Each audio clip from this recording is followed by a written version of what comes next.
A capybara rests at the edge of a slow brown river in the Pantanal.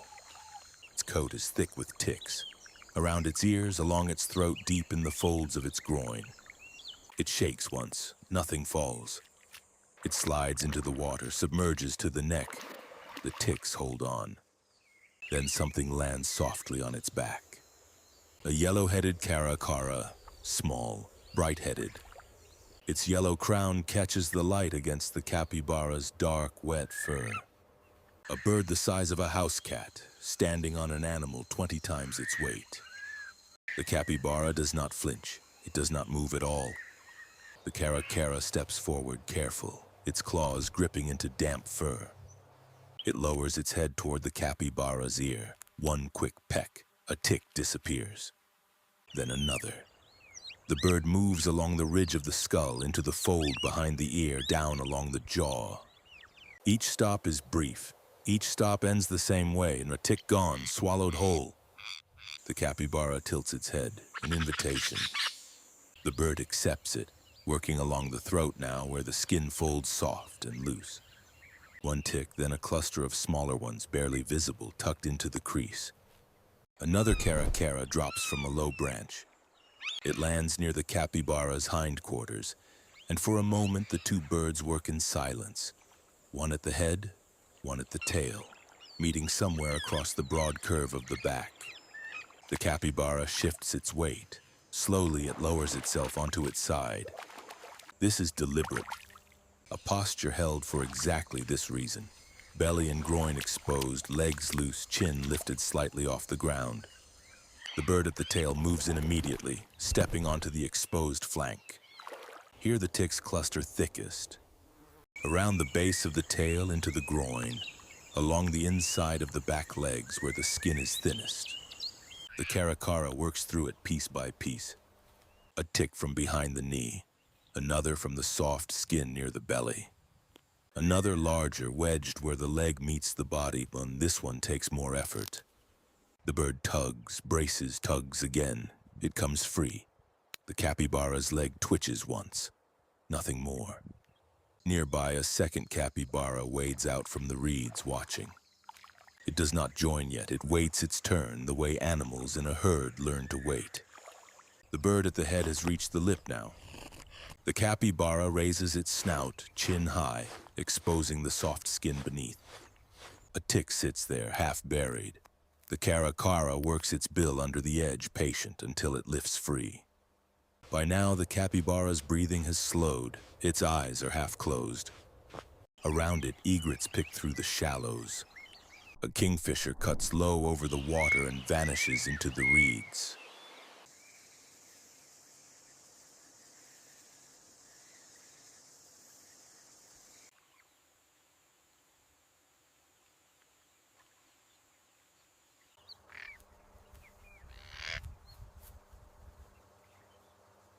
The bird moves down the spine through a strip of matted fur, out along the ribs. Small ticks here, dozens of them, barely larger than a grain of rice. The caracara does not linger on any single one. It works fast, efficient, clearing a patch and moving to the next. A third bird arrives, smaller, likely a juvenile still learning the work. It lands awkwardly near the shoulder, overshoots a step, and the capybara's ear flicks. The young bird freezes, then tries again, softer this time. It watches the older caracara beside it, copies the same short pecking motion, the same careful grip. Its first tick comes free clumsily, nearly dropped, caught again before it falls. The older bird does not chase it off. There is room enough on a body this size for 3 sets of claws, 3 working bills, all moving toward the same end. Along the shoulder, a patch of fur has grown thin from scratching. The capybara has tried to reach this spot itself for days, twisting its neck as far as it goes, never quite far enough. The caracara reaches it in seconds. Underneath, a cluster of ticks buried close to the skin, engorged, dark red, heavy with blood already taken. The bird removes them one at a time, unhurried until the patch is bare. For nearly 20 minutes, the birds continue. The capybara barely moves.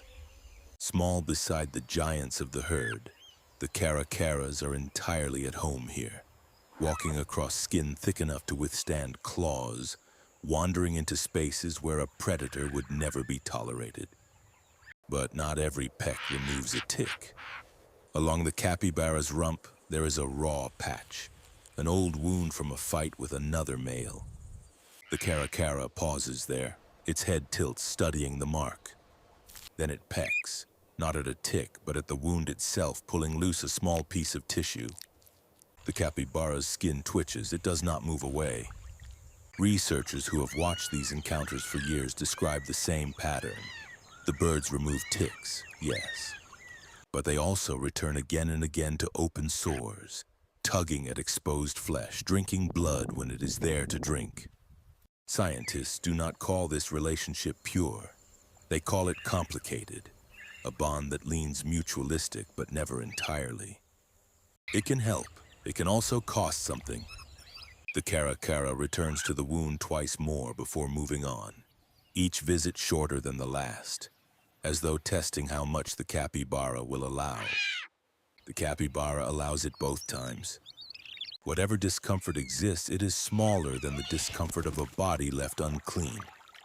Elsewhere on the same animal, the work stays simple. A tick from the ankle, one more from between the toes where mud has caked thick around the base of each claw.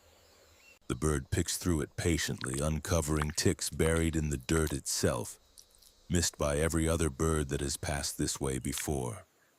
The second capybara finally approaches, lying down a few feet away. One of the caracaras lifts off, crosses the short distance, and lands on its back without hesitation. The pattern begins again: ears, throat, groin, legs.